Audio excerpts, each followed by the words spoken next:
el podcast de La Lobera. Feminismo desde cero.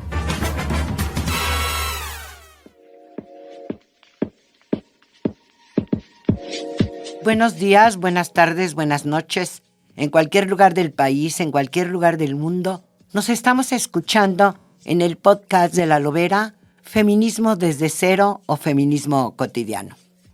Como ustedes saben, estas son una serie de episodios muy importantes porque nos acercan al feminismo como se expresa hoy, al feminismo del pasado y algo muy importante que son los hechos que hicieron las mujeres mexicanas en este país.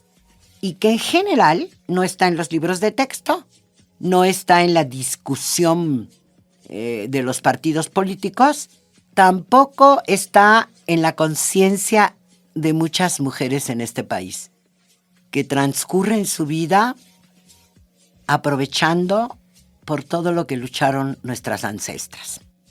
Hoy les tengo una invitada especial que va a charlar conmigo.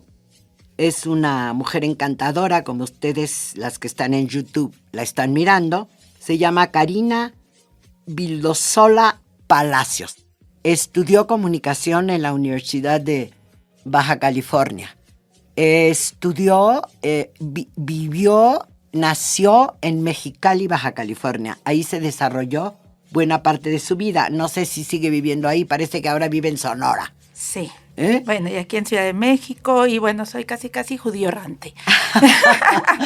Le agradezco muchísimo porque ella es una empresaria exitosa en este país y está en toda la promoción de generar en las mexicanas sus deseos de ser emprendedoras y hacerla muy bien. Porque sin dinero las mujeres no pueden ser autónomas y libres. Pero tiene una característica de la que ella no es culpable, sino que heredó sin proponérselo tampoco, sin saber la repercusión. Pero Karina es la nieta de doña Aurora Jiménez de Palacios, que ustedes no saben, pero fue nuestra primera diputada federal. Ya nos contará. Pero ahora cuéntame, Karina. ¿Un poco sentiste orgullo de ser nieta de esta señora? ¿Sentiste que se la podía imitar? ¿O fuiste formada así? ¿Cómo fue? Porque también sé que tu mamá hace política. Claro. Yo creo no imitación. Yo creo que más bien es una carga genética que traemos las mujeres de la familia. Porque no es que lo queramos hacer igual que ella, sino como vamos creciendo en la vida o como en el camino que vamos, lo vamos realizando, ¿no? Yo empecé muy chica en la política, no sé si por el camino que también llevaba mi mamá o por pláticas en la familia. Yo desde muy chica comencé a oír las historias de mi abuela. Ella falleció muy chica, ella falleció a los 32 años, ¿no?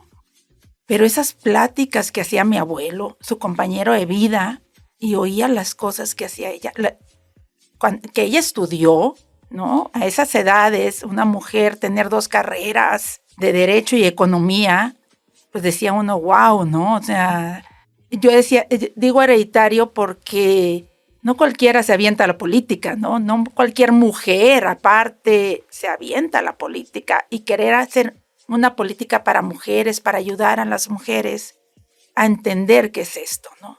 Y aparte, a servir. Y entonces en esas pláticas con tu abuelo, ¿qué recuperas para el público? Porque yo quiero decirles que tengo mi propia idea. Tú sabes que las feministas nos gusta investigar y a mí particularmente la historia de las mujeres. He estado muy atenta desde hace algunas décadas.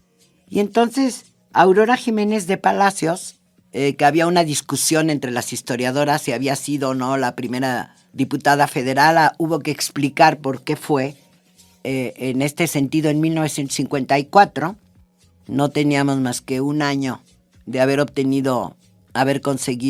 logrado el voto ciudadano las mexicanas. Y ¿qué contaba tu abuelo? Porque lo que yo sé es que era una pareja de defensores de los derechos de las y los trabajadores. que en la frontera norte de este país era muy importante porque ya en los años 50 estaba desarrolladas las maquiladoras, había muchas obreras, estaban las campesinas del Valle de San Quintín, que también está ahí a unos cuantos kilómetros de Tijuana y por supuesto de Mexicali, que es la capital de Baja California. ¿Qué te contaba? ¿Cómo lo viste? ¿Cuántos años vivió? Él siguió defendiendo trabajadores y trabajadoras. Bueno, él fallece a los 90 años. ¿Qué tal? ¿Le Sí. sobrevivió a Aurora a 50 años o Sí, más? sí, por eso te digo que eran pláticas extensas que yo tuve con él, ¿no? Aparte fue un abuelo muy presente conmigo.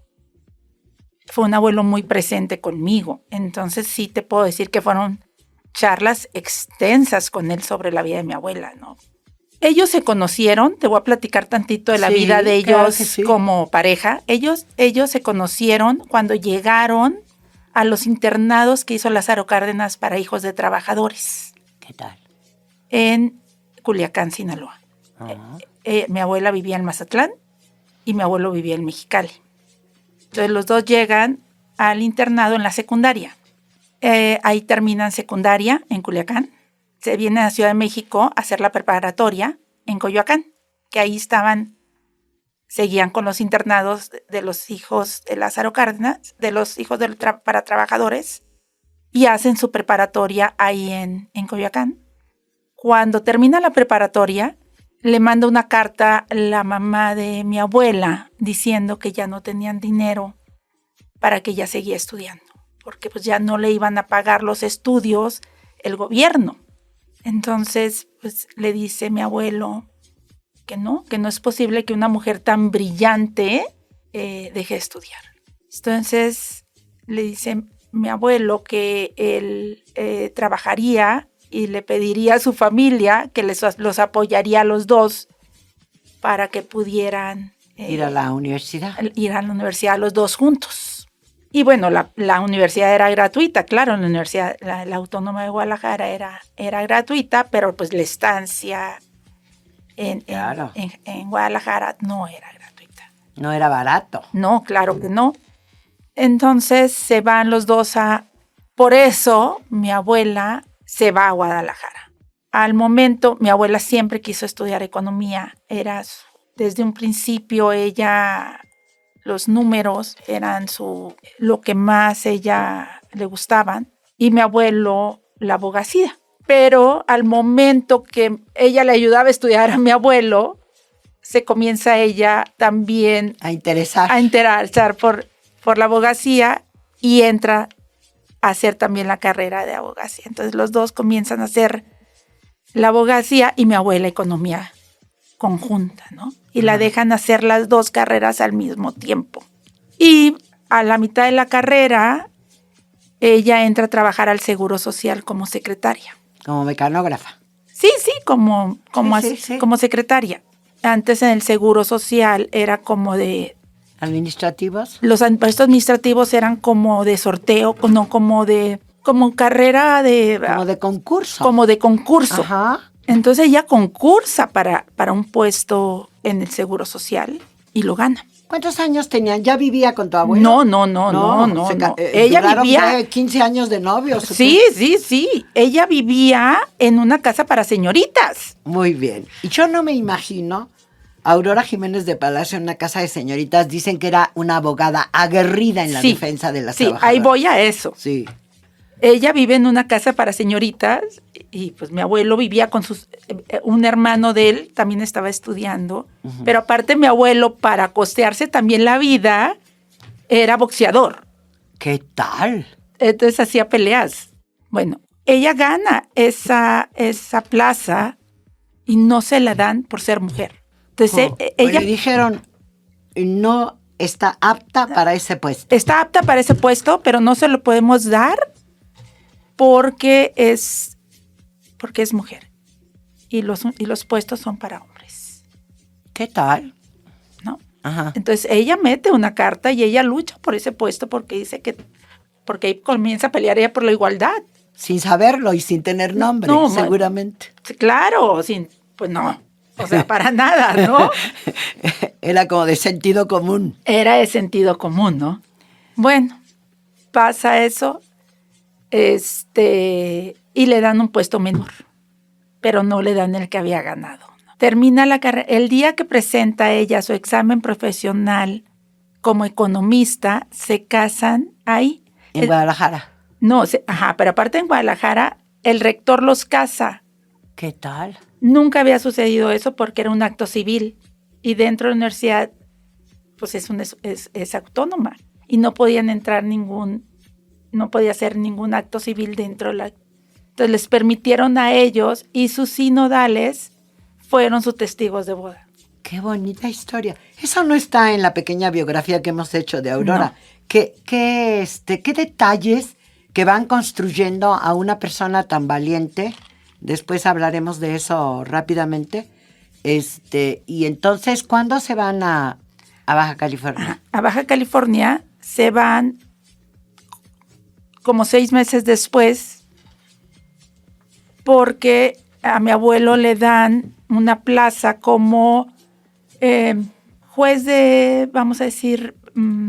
Civil, juez. Juez del trabajo, era como antes, como presidente de la Junta de Conciliación y Arbitraje del Estado, vamos a decir, ¿no? Sí. Entonces, por eso se van a Baja California, ¿no? Y mi abuela va a Baja California y ahí ella le dan el trabajo como maestra no era la Universidad Autónoma de Baja California porque todavía no existía la Universidad de Baja California. Ajá. Ella fue de las primeras que comenzó a hacer los trabajos para que se fundara la Universidad Autónoma de Baja California. O sea, ella contribuyó también. También. Y ahí se va haciendo, pues, cívica, o cómo diremos. Ajá. De ahí a ella, el sindicato le pide para que, ahí comienza ella su carrera con los sindicatos. Le piden para que ella fuera perito como economista y como abogada para hacer los trabajos para que fuera para determinar quizá los salarios. Para determinar la huelga ante la cervecería Tecate. Entonces mi abuelo renuncia a la Junta de Conciliación y Arbitraje y se va con mi abuela para ser los abogados de la cervecería Tecate para la huelga de la cervecería Tecate. Y fue la primera gran huelga de Baja California. Y ellos, ¿Tú acuerdas el año?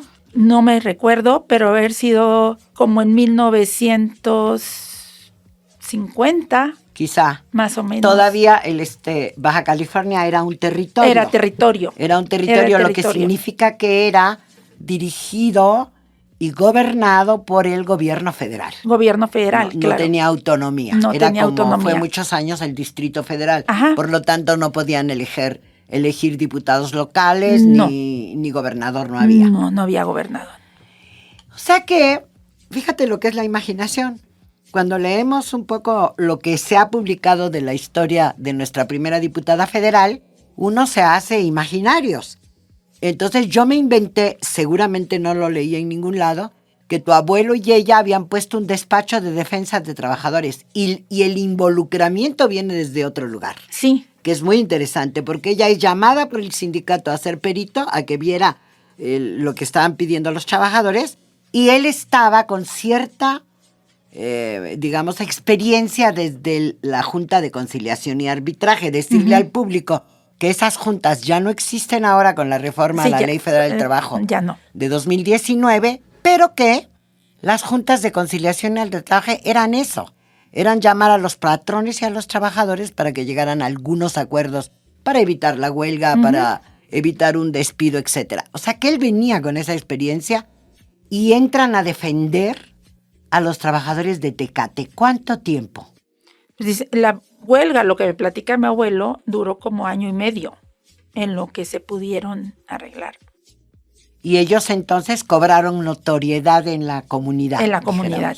Y entonces Aurora fue cobrando fuerza personal. ¿Tú dirías eso? Sí. Era una mujer muy fuerte y empieza a cobrar fuerzas también con las mujeres y en la política. ¿Por qué con las mujeres? Porque empieza a ayudar a las asociaciones de mujeres campesinas. Sí, claro.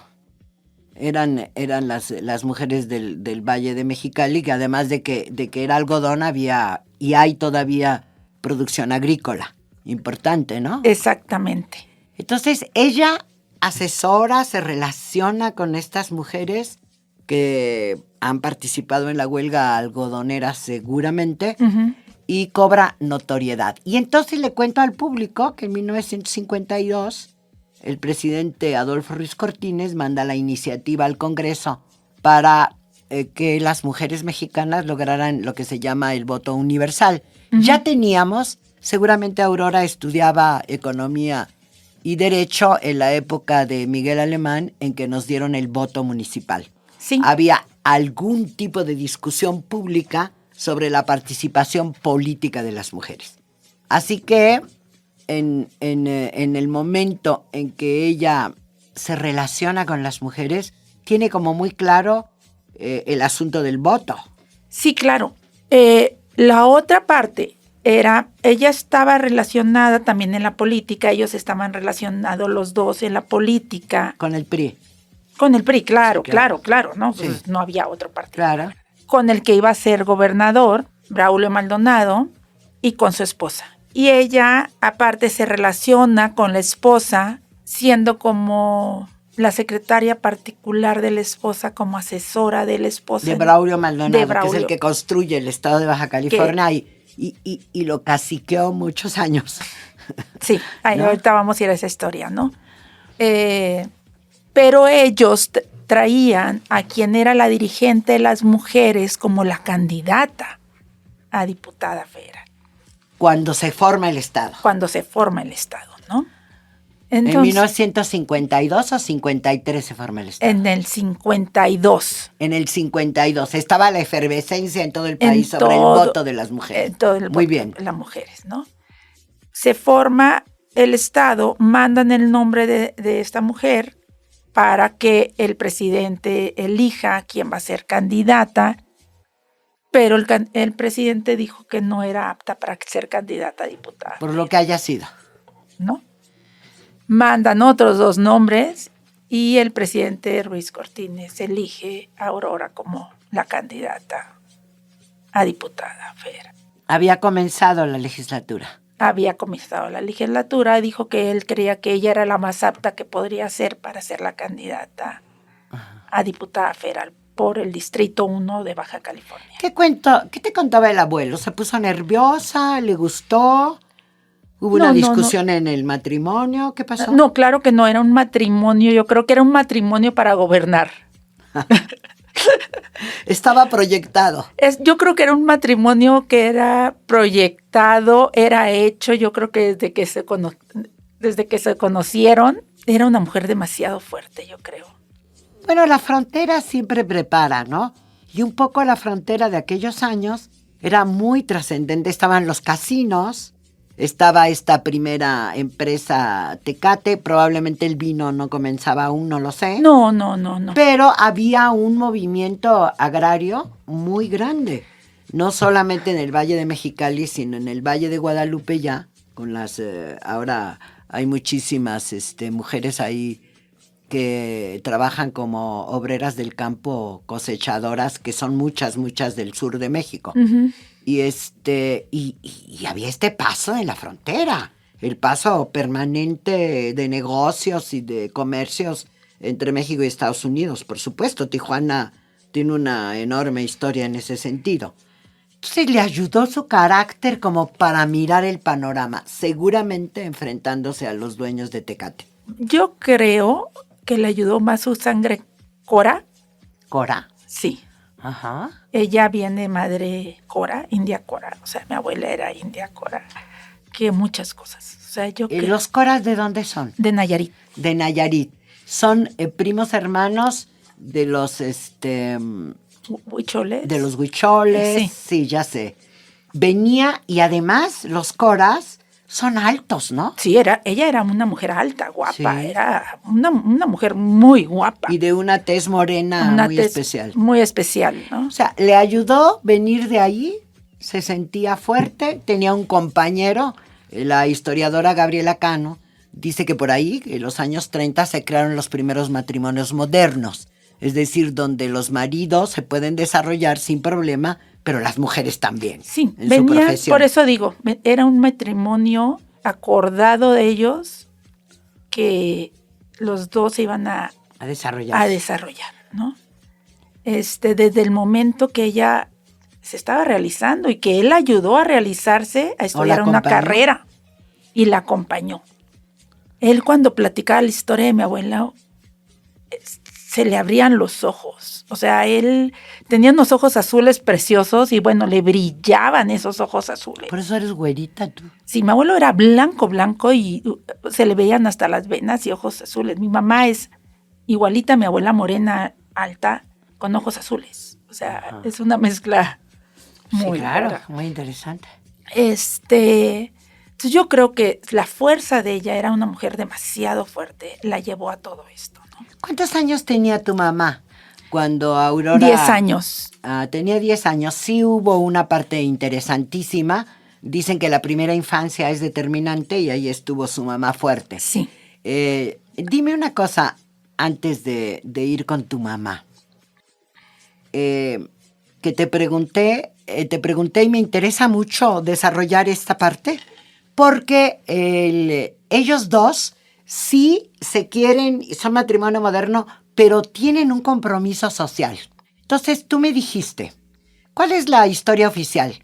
Que Aurora vino a México para alguna cosa, estaba ya en proceso de participar políticamente para ser síndica o regidora, o no, y el avión se cayó. Ella ya era síndica. Ya era síndica. O sea, ya había sido elegida después de ser diputada federal. Sí, no, ella ya era síndica. Venía un proceso que iba a ser presidenta municipal Ajá. y le dicen que le van a cambiar la fórmula. Ajá.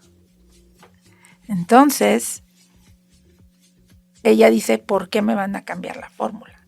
Entonces, el presidente López Mateo la estaba esperando para hablar con ella porque se dice que iba a estar en su gabinete. Y le iba a esperar. Inclusive. Sí. Ajá. Entonces, ella tenía documentos donde Braulio Maldonado estaba introduciendo. ¿Estaba qué? Introduciendo muchas cosas a México. Y Ilegalmente. Ilegalmente. Vía la frontera. Uh-huh. Braulio Maldonado. Ok. Y, primer gobernador de Baja California. ¿Cómo está? Y aparte, muchos fraudes dentro del gobierno. Ya lo puedo platicar así porque ya está la investigación, ya salieron muchas cosas, ya la historia ya... ella me traía esos documentos a México. Por 3 días consecutivos, Mexicana de Aviación, estaban todos los boletos vendidos. Entonces nomás quedaba una aerolínea local y le estaban diciendo que tenía que estar en Ciudad de México. Entonces ella toma un vuelo de esa aerolínea local, saliendo de Hermosillo en Vallaquino, explota el avión con 27 pasajeros. Y ella fallece ese día en ese... Por eso pensamos que no fue tan inocente ni fue un accidente, no se investigó. Sí, bueno, sí se investigó. Ajá. Mi mamá con mis 2 tíos y mi abuelo estuvieron más de 2 años fuera de México porque lo seguían persiguiendo. Persiguieron a la familia de Aurora. Sí. Es decir, entrar a la política, tener una conciencia social, haberse enfrentado al poder de Braulio Maldonado, ¿le costó la vida, tú dirías? Sí. O sea, no se investigó el accidente, de eso no hay un reporte. ¿O sí? Sí, sí hay. Lo inventaron. ¿Y la explosión por qué fue? No, sí, la explosión fue por una bomba. Por una bomba. Sí. Sí se determinó. Sí. Sí se determinó. Una bomba de tiempo. Una bomba. Quiere decir que fue un acto criminal. Sí. Para deshacerse de Aurora Jiménez de Palacios. ¿Y cómo te sientes tú? ¿Qué te pasó? ¿Esa historia también te determinó? ¿Estás en la pelea por promover mujeres emprendedoras? ¿Tú dirías que sí, que eso te marcó? ¿Nada se opuso antes? ¿Nunca te has arrepentido? No, hay que ser mujeres fuertes, hay que ser mujeres que hay que pelear por nuestros ideales, por nuestra fuerza, y yo creo que eso nos dejó ella, ¿no? No sabíamos que se había involucrado directamente con las mujeres en Baja California. La historia oficial de nuestra primera diputada federal no lo incluye. Teníamos pocas fuentes y no hay una biografía. No hay. ¿Tú sabes que alguien la esté haciendo para mostrarnos todo esto? Yo. Tú la estás haciendo. Oye, Karina, ¿cuándo va a estar esa biografía? Me quiero dar tiempo para terminarla. No he tenido tiempo. Yo creo que para el verano la quiero terminar ya. ¿El verano de 2025? Sí. ¿Estás determinada porque estamos en tiempos de mujeres o es una No, necesidad? es una necesidad que tengo. De mucho tiempo atrás lo he estado pensando y no quiero que fallezca mi madre y no la tenga ella. ¿Tu madre ha sido diputada local o diputada federal? Local y regidora. Y por su temperamento que tiene tan fuerte, nunca la han dejado llegar. Es la verdad. Ha sido una mujer... ¿Tú crees que ha sido un obstáculo? Sí. El que sea una mujer autónoma, independiente. Sí, y muy fuerte. Pero en estos tiempos no han cambiado esas cosas después de tantos años. No. ¿Tú sostendrías que Sí. hay muchas mujeres que no están en los congresos porque son como tu madre y tu abuela? Sí. Pues es muy importante, Karina, porque tendríamos que desenredar tantos nudos que están vistos cuando uno dice, bueno, ¿y qué pasa? ¿Por qué hay medianía a veces en las cámaras? ¿Por qué las mujeres aceptan directamente lo que les dicen sus partidos? Y faltan estas mujeres rezongonas. Dirías que también son rezongonas. Claro, claro, claro, Insumisas. claro. Y esas no llegarán. Yo digo que todavía no. Aunque tengamos esa paridad y aunque tengamos esos números en la Cámara, no van a llegar. Todavía. Todavía. ¿Todavía llegan las más obedientes? Pues con eso nos quedamos, con nuestro auditorio, que se va a quedar con ganas de saber más cosas, pero el tiempo en este tipo de cosas es Yo sé. tremendo. Yo quiero agradecer, como cada semana, a la Organización Editorial Mexicana por este espacio de mujeres, agradecer al auditorio, a ustedes, a ellos, Gracias. a ellas en todo el país y el mundo. Muchas gracias por Gracias. escucharnos. No dejen de hacerlo cada semana, el podcast de La Lobera, Feminismo desde Cero o Feminismo Cotidiano. Particularmente agradecida con Natalia Castañeda Páez, que es la productora de este podcast, y a Pablo Sánchez, que es el productor de la visión de YouTube o de video o como se llama, de película, de imágenes que nos pueden escuchar. Nos oímos y nos vemos la próxima semana. Muchísimas gracias.